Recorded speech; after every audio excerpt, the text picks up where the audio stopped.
Sœurs, frères et sœurs bien-aimés en Christ, bonjour et bon dimanche.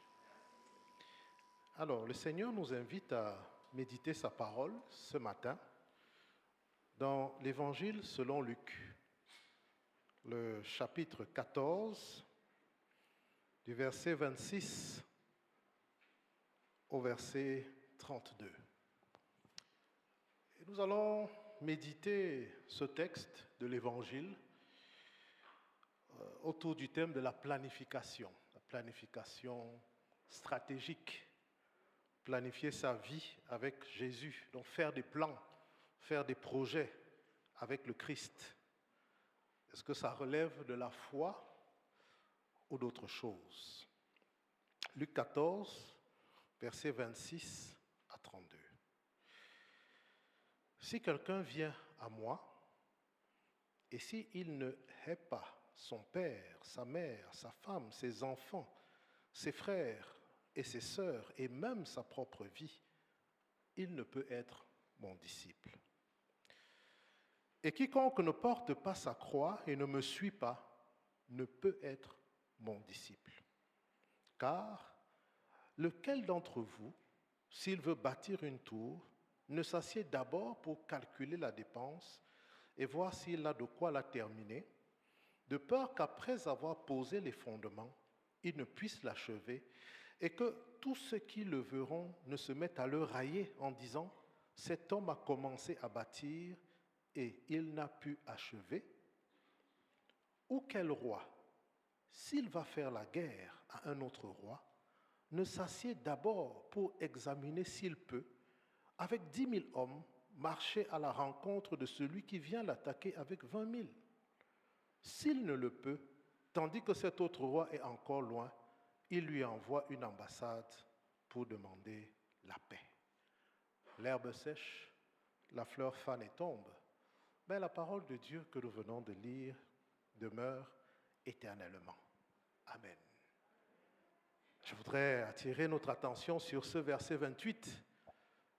Car lequel de vous, s'il veut bâtir, construire une tour, ne s'assied d'abord pour calculer la dépense et voir s'il a de quoi la terminer.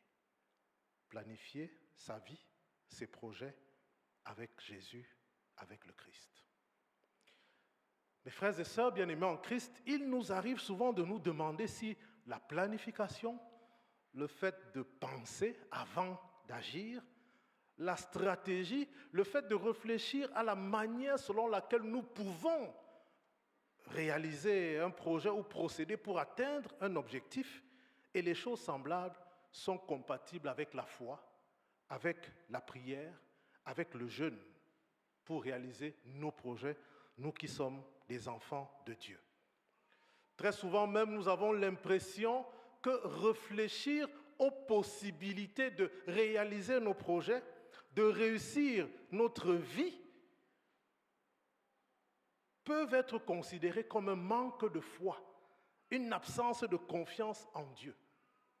La foi exemplaire est souvent présentée comme le fait d'avancer sans réfléchir, sans mesurer les dangers qui menacent notre marche avec le Seigneur, sans regarder ce qui se passe devant.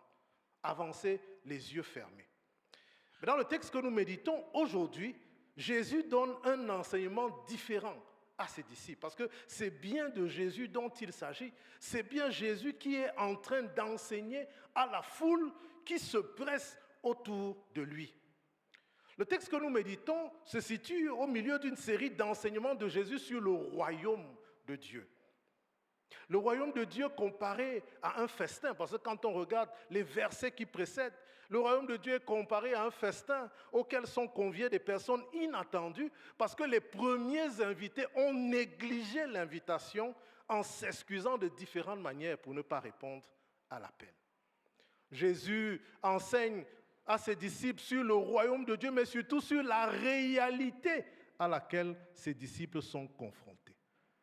Et Jésus dit clairement que pour marcher à sa suite, il faut que le disciple soit capable de porter sa croix, c'est-à-dire d'assumer les difficultés de sa vie, mais aussi de savoir quel est le prix à payer pour être disciple du Christ. Donc, s'engager à la suite du Christ en sachant bien ce à quoi nous serons confrontés, ce à quoi nous serons exposés. Dans le texte que nous méditons aujourd'hui, le Christ enseigne à ses disciples ce que l'on peut appeler dans un autre monde, dans une autre planète, si je peux dire les choses de cette manière, la planification stratégique, c'est-à-dire le fait de réfléchir à la manière selon laquelle il faut procéder pour avancer dans la réalisation de ses projets ou l'atteinte de ses objectifs. En agissant ainsi, Jésus nous indique quel type de disciple il veut avoir avec lui.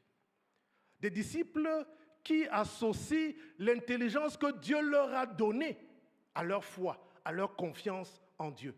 Des disciples qui associent le Saint-Esprit qui est notre enseignant, notre conseiller et notre guide à la marche avec le Seigneur. Comment comprendre cet enseignement du Christ aujourd'hui? Quel est le rapport entre la planification, le fait de réfléchir avant d'agir, la foi et la prière dans la vie d'un ou d'une chrétienne que vous et moi sommes aujourd'hui? Pour bien comprendre cet enseignement du Christ aujourd'hui, je prendrai l'exemple de Néhémie, un autre personnage biblique qui peut très bien nous aider à comprendre comment est-ce qu'en marchant avec le Seigneur, nous pouvons réaliser nos projets avec le Christ en associant l'intelligence que Dieu nous a donnée. Néhémie est connu pour avoir rebâti les murailles de la ville de Jérusalem plusieurs centaines d'années avant la naissance de Jésus-Christ. Néhémie faisait partie des exilés juifs à Babylone. Il était au service du roi des Perses. Il avait une situation privilégiée, mais il était préoccupé par le sort de sa ville. Et l'on sait que lorsqu'il a reçu de la part des personnes qui revenaient de Jérusalem des nouvelles alarmantes sur les ruines dans lesquelles se trouvaient les murailles de la ville, il a eu le cœur touché et il a décidé en son cœur, tout seul, de rentrer à Jérusalem pour rebâtir la ville. C'était dans son projet et son fardeau. Redonner à la ville qu'il a vue naître, à la ville de ses pères, sa beauté, sa dignité d'antan. Et c'est là où Néhémie peut nous aider à comprendre les paroles de Jésus. Parce qu'au lieu de mettre immédiatement son projet à exécution et de rentrer à Jérusalem pour le réaliser, il a pris du temps pour jeûner et pour prier, afin de confier son projet de reconstruction de Jérusalem au Seigneur. Et certainement, dans la prière, le Seigneur lui a révélé qu'il aurait eu besoin d'un minimum de choses, de préalables, avant de rentrer chez lui. Il a demandé au roi l'autorisation pour voyager, parce qu'il était un exilé et qu'il n'était pas libre de ses mouvements. Il a demandé au roi l'autorisation pour obtenir du matériel, du bois, nécessaire à la reconstruction de la ville. Néhémie, frères et sœurs bien-aimés, qui avait un projet noble, de bonnes intentions, ne s'est pas contenté de prier et d'agir pour avancer dans la réalisation de son projet pour la gloire de Dieu et le bien de sa ville. Il s'est soucié de disposer de tout ce qui était nécessaire sur terre pour que son projet ne soit pas interrompu par une négligence de sa part, pour ne pas accuser les sorciers par la suite. Vous savez, un groupe de jeunes avait décidé de faire une campagne d'évangélisation. Ils ont organisé un moment de jeûne et de prière. Ils ont cherché un véhicule. Et le jour dit, ils se sont retrouvés. Ils ont prié. Ils ont pris le véhicule. 1 heure de temps après, chemin faisant, le véhicule s'est arrêté. Le véhicule ne démarrait plus. Première réaction, nous sommes attaqués. Nous sommes attaqués. Prions. Prions. Élevons la voix. Ils ont commencé à prier. Jusqu'à ce que l'un d'eux n'était pas très convaincu. Il leur demande, au fait, vous avez mis combien de litres d'essence dans la voiture?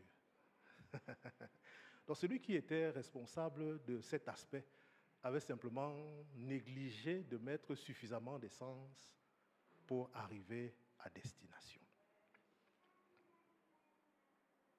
Une fois arrivé à Jérusalem, Néhémie fait lui-même l'état des lieux. Parce que les textes nous disent que Néhémie est sorti de nuit tout seul. Il a fait le tour de la ville pour mesurer l'ampleur de la tâche qui l'attendait. Il a visité les murailles. Dans le texte que nous méditons aujourd'hui, Jésus enseigne à ses disciples qu'il est bon d'avoir des projets, mais surtout qu'il faut d'abord clairement définir l'objectif que l'on souhaite atteindre et ce qui est nécessaire pour atteindre cet objectif. Comme on dit dans le monde de la gestion, un projet, c'est un rêve réalisable. C'est-à-dire qu'il faut arriver à transformer une idée, il faut arriver à transformer un rêve en quelque chose que l'on peut réaliser. Aujourd'hui, frères et sœurs bien-aimés, avec ce texte de l'Évangile, nous sommes invités à réfléchir de manière claire, de manière précise et intelligente sur ce que nous voulons faire de nos vies, sur la manière selon laquelle nous voulons marcher avec le Seigneur et sur les objectifs que nous voulons atteindre. Il ne s'agit pas de se dire que l'on veut être ou faire ceci ou cela, mais comme Jésus l'a dit, de s'asseoir avant de mettre notre projet à exécution. Dans le texte que nous méditons, Jésus prend l'exemple d'une personne qui veut construire une tour, c'est-à-dire un bâtiment. Et Jésus recommande à cette personne de s'asseoir, c'est-à-dire de s'arrêter un instant avant d'agir pour réfléchir au coût de la tour, en termes de matériel, en termes d'ouvriers, de techniciens, en termes d'argent nécessaire, mais aussi en termes de supervision des travaux et de gestion même de tout ce qui peut arriver comme imprévu, comme contrainte. Nous aussi. Le Seigneur nous invite à faire de même pour notre marche avec lui, ici-bas, et pour nos projets de vie. Nous avons des projets, nous avons des objectifs, mais est-ce que nous avons pris la mesure de ce dont nous aurons besoin pour arriver là où nous avons envie d'arriver? Quelles sont les implications de la marche avec Christ aujourd'hui? Qu'est-ce que ça veut dire d'être chrétien au Maroc, à Rabat aujourd'hui? Quel est le prix à payer pour marcher à la suite du Seigneur? Qu'est-ce que je dois fournir comme effort pour réussir mes études, pour prospérer dans mes activités, pour avoir une carrière heureuse, pour fonder une famille, un foyer béni? Qu'est-ce que je dois faire pour cela? Frères et sœurs bien-aimés, le coût de ce que nous envisageons de réaliser devrait être estimé, pas seulement en termes financiers, mais aussi en termes physiques, en termes émotionnels, en termes relationnels, en termes éthiques. Les étudiants le savent bien, pour réussir dans ces études, il faut être capable de suivre les cours en journée, mais lorsque l'on est rentré le soir, dégager du temps pour étudier et préparer la journée qui vient. Je ne sais pas si on se comprend. Préparer les devoirs qui sont donnés, ça demande, ça nous oblige à ne pas dormir comme quelqu'un qui n'a pas de contraintes. Je ne sais pas si on se comprend. Et c'est pareil pour tout le reste. Il nous faut mesurer les efforts que nous avons à fournir pour arriver là où nous voulons arriver. Jésus demande d'évaluer les ressources disponibles, c'est-à-dire ce dont on dispose pour la réalisation du projet, que ce soit directement ou indirectement. Et dans le monde de la gestion, il y a un instrument d'analyse des forces et des faiblesses qui est souvent conseillé au moment d'élaborer des projets. Et Jésus en avait parlé avant que les théoriciens de la gestion et du management mettent tout cela en œuvre. Chaque personne, chaque organisation porteuse d'un projet devrait savoir quelles sont ses forces, c'est-à-dire ce sur quoi il est possible de compter pour avancer, mais également quelles sont ses faiblesses, ce qui peut nous ralentir, ce qui peut même freiner, que ce soit notre marche avec le Seigneur, que ce soit l'atteinte de nos objectifs. Il peut s'agir de notre tempérament, de notre caractère, de nos habitudes, de nos compétences, de nos relations même, de nos ressources matérielles ou autres. Cet état des lieux personnel est très important pour savoir comment avancer vers l'atteinte de nos objectifs. Mais surtout, comment prier pour demander l'aide de Dieu. Si je passe mon temps à prier pour avancer et que je ne fais aucun travail sur moi-même pour compenser, surmonter mes propres faiblesses, alors vous comprenez que quelque part, je rate quelque chose. Évaluer ses forces et ses faiblesses, ce n'est pas un acte d'incrédulité. C'est plutôt exercer l'intelligence que Dieu nous a donnée pour mieux discerner sa volonté à notre égard. En prêtant une attention particulière à ce qui est de l'ordre du possible pour nous, nous saisissons mieux ce à quoi Dieu nous appelle, ce à quoi Dieu nous destine. Nous devons aussi être conscients que nos faiblesses peuvent nous empêcher d'expérimenter le soutien de l'Éternel si nous les négligeons. Parce que nos faiblesses, nos défaillances sont la cible privilégiée du malin pour nous stopper, pour nous ralentir. Il est évident que si vous êtes gourmand, c'est-à-dire si vous aimez beaucoup manger, si vous êtes orgueilleux, si vous êtes cupide, si vous êtes égoïste, vous aurez beaucoup de mal à réaliser certains de vos projets, même si vous avez la faveur de Dieu, même si vous avez le soutien de personnes influentes. Nous sommes invités, frères et sœurs, à identifier nos faiblesses et à travailler sur nous-mêmes pour les surmonter en demandant l'aide du Saint-Esprit. Si je veux avancer, je dois moi-même être capable de savoir que dans ce projet, dans cette activité, je peux compter sur telle chose parce que là, je sais que je suis fort. Mais sur telle autre chose, j'ai besoin de l'aide, soit du Seigneur, soit de quelqu'un d'autre, soit même j'ai besoin de me remettre en question. J'ai besoin de changer ma manière de faire, ma manière d'être pour avancer sereinement. Le combat spirituel ne doit pas nous déresponsabiliser. C'est-à-dire qu'en combattant le malin, nous ne devons pas oublier notre propre responsabilité dans les difficultés que nous rencontrons. Et vous me direz que cela ne suffit pas. Nos forces et nos faiblesses ne suffisent pas pour nous aider à avancer avec le Seigneur. Parce qu'il est également conseillé d'agir en appréciant les opportunités que nous offre l'environnement dans lequel nous vivons. Parce que nous sommes des êtres humains limités.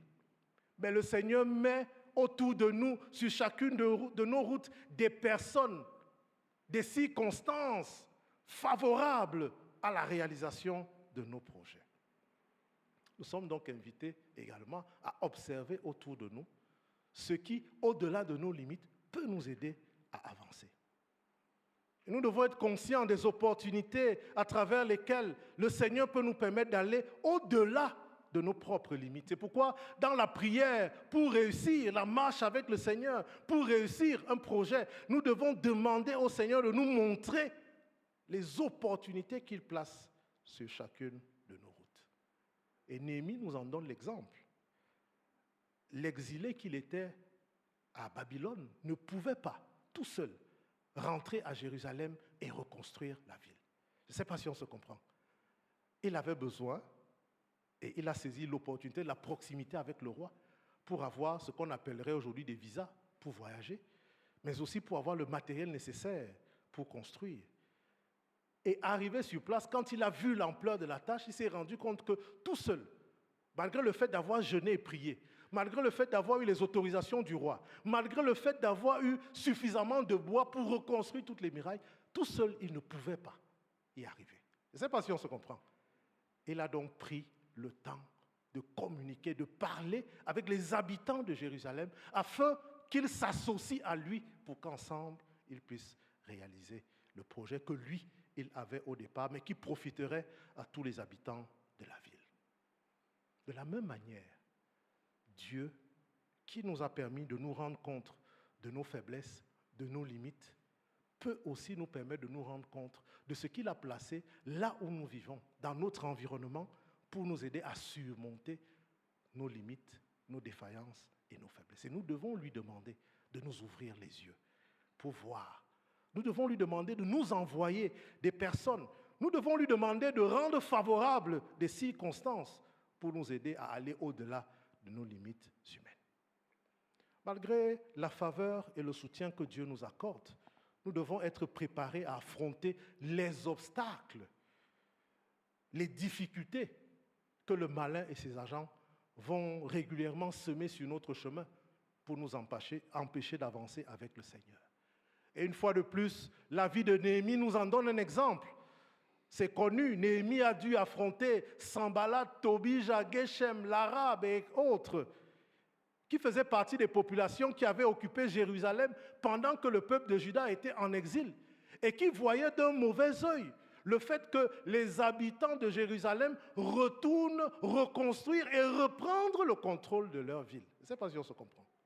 Chaque fois que vous aurez de bonnes intentions, chaque fois que vous aurez un projet pour vous relever, pour vous valoriser, pour vous permettre d'avancer, pour vous permettre d'avoir heureux, il est possible que cela dérange certaines personnes. Il y a des gens qui prennent plaisir à voir les autres à terre. Il y a des gens qui prennent plaisir à voir les autres humiliés. Des gens qui prennent plaisir à voir les autres dans les ténèbres. Des gens qui prennent plaisir à voir les autres en dessous d'eux. Et donc, lorsque ces gens qui sont à terre, humiliés dans les ténèbres, veulent se relever pour avancer, nécessairement, ils vont faire en sorte que la résistance naisse et donc que des personnes leur mettent, comme on dit chez nous, des bâtons dans les roues. Néhémie a affronté cette adversité alors qu'il avait un projet noble. Quoi de plus noble que de reconstruire sa ville? Je ne sais pas si on se comprend, mais même là, il y a des gens qui l'ont combattu. Ce que Néhémie a fait, c'était d'abord de réorganiser la manière de travailler du peuple. Les textes de Néhémie nous disent que les gens travaillaient avec un instrument de travail en main et ils avaient une arme de l'autre côté, donc prêts à faire face à une attaque. Néhémie les a exhortés avec la parole de Dieu et ils ont prié. Donc chaque fois que nous voulons avancer, l'adversité ne doit pas nous faire peur, ne doit pas nous inquiéter. Nous devons même nous y préparer avant d'y être confrontés. Frères et sœurs, l'exemple de Néhémie nous montre que la méditation des Écritures et la prière sont des instruments utiles pour faire face à l'adversité. Et dans le texte que nous méditons, Jésus demande à la personne qui veut construire une tour d'évaluer ce dont elle peut disposer avec elle et autour d'elle. C'est de la même manière qu'il demande au roi qui veut aller en guerre d'apprécier ses forces avant de prendre la décision d'aller au combat s'il ne veut pas être couvert de honte. Et lui dit, si tu veux aller au combat avec 10 000 hommes pour affronter une armée de 20 000 hommes, regarde d'abord tes forces avant de décider si tu vas au combat ou si tu décides plutôt de faire la paix. Dans le désert, le diable a tenté Jésus en lui demandant de se jeter du haut d'une montagne. Puisque tu es fils de Dieu, jette-toi du haut de la montagne, car il est écrit, il donnera des ordres à ses anges et ils te porteront sur leurs mains, de peur que ton pied ne heurte contre une pierre. Et Jésus lui a répondu qu'il est écrit de ne point tenter le Seigneur. Jésus, en répondant ainsi, nous apprend à ne pas prendre de risques inutiles. Ce n'est pas parce que nous sommes enfants de Dieu que nous devons nous engager dans n'importe quel combat. Et je crois que les militaires le savent bien, tous les combats ne sont pas à engager. Jésus nous suggère d'apprécier la nécessité d'entrer en combat ou plutôt de se replier pour attendre le temps favorable. Ce n'est pas toutes les personnes qui nous agressent qui doivent voir notre réaction énergique. Je ne sais pas si on se comprend. Parfois, le repli que l'on dit stratégique, c'est-à-dire un repli pour attendre le meilleur moment pour agir, est nécessaire pour dérouter l'adversaire, pour dérouter l'ennemi. Joseph et Marie sont allés en Égypte pour fuir la persécution du roi Hérode, qui cherchait à mettre à mort l'enfant Jésus. Pourtant, ils avaient à leur disposition l'armée des anges des cieux. Et ils sont revenus chez eux après la mort du roi Hérode. Je ne sais pas si on se comprend. Donc, il y a des dangers qui nous guettent, qui nous menacent, qui passeront avec la personne qui les a suscités. Parfois, il faut attendre que le mauvais vent passe. en faisant confiance au Seigneur au lieu de se casser la tête. Certains dangers finissent par disparaître avec ce qui les a fait naître, sans qu'il soit nécessaire de combattre qui que ce soit. C'est de cette manière que les enfants d'Israël sont quittés de l'exil à Babylone et sont rentrés chez eux sans avoir eu besoin de combattre. Cyrus, roi des Perses, a envahi Babylone et a décidé que les Juifs devaient rentrer chez eux. Mes frères et sœurs bien-aimés, demandons à Dieu dans la prière le discernement nécessaire afin de savoir s'il est nécessaire de combattre ou d'attendre dans le silence et dans la prière. Ésaïe dit que c'est dans le calme et la confiance que sera votre force. Je ne sais pas si on se comprend. Bien-aimés, l'enseignement que Jésus nous donne aujourd'hui est capital pour notre marche avec lui. Parce que Jésus parle à des disciples qu'il veut matures. Des disciples qui ne sont pas des enfants spirituels, mais des disciples qui peuvent faire usage de l'intelligence que leur donne le Saint-Esprit, intelligence du Saint-Esprit qui vient amplifier l'intelligence naturelle que Dieu donne à ses créatures. Comme disciples du Christ, comme enfants de Dieu, nous devons mettre à profit l'intelligence du Saint-Esprit pour avancer sereinement dans notre marche avec le Seigneur et dans la réalisation de nos projets. Il est question de planifier nos vies, c'est-à-dire de regarder à l'avenir, de rêver à ce que nous voulons réaliser, à ce que nous voulons être. Là n'est pas le problème. Mais il s'agit de prier avant d'agir. Il s'agit de réfléchir avant d'agir. Réfléchir à l'investissement, réfléchir au coût, réfléchir au prix de notre investissement pour cheminer avec le Seigneur. Réfléchir à la stratégie, à la manière selon laquelle nous devons avancer, au travail que nous devons faire sur nous-mêmes, à l'aide que nous pouvons solliciter dans l'environnement où nous nous trouvons. Jésus veut que nous ayons les yeux ouverts sur le monde dans lequel nous vivons, sur nous-mêmes, pour avancer avec lui. Non comme des enfants, mais comme des soldats qui savent mettre en œuvre les stratégies auxquelles il nous a appelés. Planifier sa vie avec Jésus. Amen.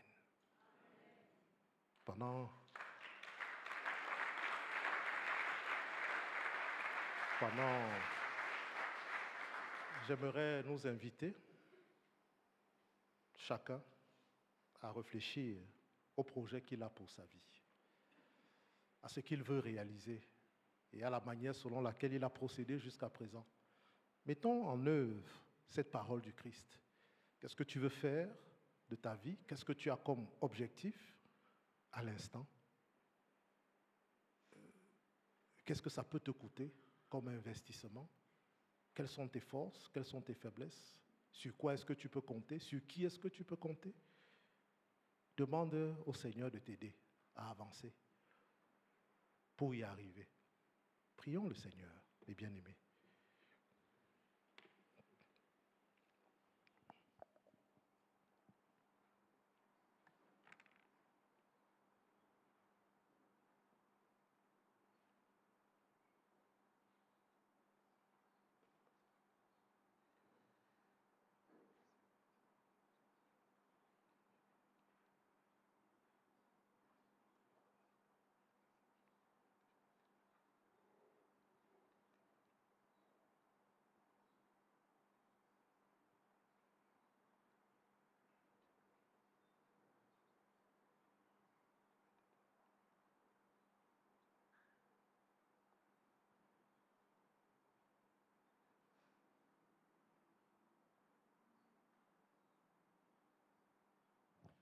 Dieu notre Père, en Jésus-Christ, nous te remercions pour ta parole que nous méditons encore et que nous nous approprions pour la mettre en pratique dans nos vies. Seigneur Jésus, tu as recommandé à celui qui veut bâtir une tour de s'asseoir pour voir s'il a de quoi la terminer. Tu as recommandé au roi qui veut s'engager dans une bataille avec un autre roi de regarder si l'effectif de son armée peut lui permettre de combattre avec l'armée adverse. Aujourd'hui, nous saisissons cette parole, nous nous l'approprions, nous l'appliquons dans nos propres vies. C'est pourquoi, Seigneur, nous venons te confier nos projets, les objectifs que nous avons, notre marche avec toi, dans le monde dans lequel nous vivons. Donne à chacun de nous d'être conscient de ses forces, des compétences et des talents que tu lui as donnés. Et valorise les compétences, les talents, les forces, les potentialités de chacun de nous. Donne-nous même de voir ce que nous ne voyons pas que nous sommes capables de faire. Surtout là où le monde nous a habitués à nous sentir incompétents, défaillants. Montre-nous nos forces, comme communauté, comme paroisse. Montre-nous, Seigneur, nos forces. Mais montre-nous également nos faiblesses, nos défaillances. Et aide-nous à savoir comment est-ce que nous pouvons nous améliorer ou alors les surmonter avec toi. Tu nous as placés dans un environnement où nous avons des opportunités. Nous avons des frères et sœurs qui peuvent nous venir en aide. Nous avons des parents qui peuvent nous soutenir. Nous avons des personnes que tu peux susciter sur chacune de nos routes pour nous ouvrir des portes, pour nous donner des ressources, pour nous offrir des opportunités, pour nous défendre lorsque nous sommes attaqués, lorsque nous sommes même calomniés ou diffamés. Seigneur, suscite des personnes bienveillantes et bien disposées à notre égard sur chacune de nos routes. Envoie-nous de l'aide et montre-nous où aller, sur qui compter pour surmonter nos défaillances et nos limites humaines. Nous savons, ô notre Dieu et notre Père, que chaque fois que nous voulons avancer, le malin et ses agents nous battent la route ou nous empêchent de progresser, comme ça a été le cas pour Néhémie. Mais nous te prions aujourd'hui, Seigneur, de nous donner l'intelligence et la sagesse pour déjouer les plans de l'ennemi, les complots des personnes qui s'opposent à la réalisation de nos projets. Nous remettons entre tes mains toutes les personnes qui travaillent contre notre bonheur, contre notre paix, contre la réalisation de nos projets, afin que tu les écartes de chacune de nos routes. Seigneur, que le Saint-Esprit touche le cœur des personnes qui ont à cœur de nous voir malheureux, de nous voir échouer, pour qu'elles se répandent et qu'elles soient plutôt associées, même malgré elles, à notre réussite, à notre bonheur et à notre paix.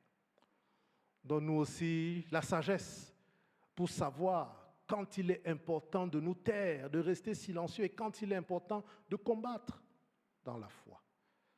Ô notre Dieu, apprends-nous à planifier notre vie avec toi. Fais en sorte que ta faveur, ta grâce et ta gloire soient notre partage. Au nom de Jésus. Amen.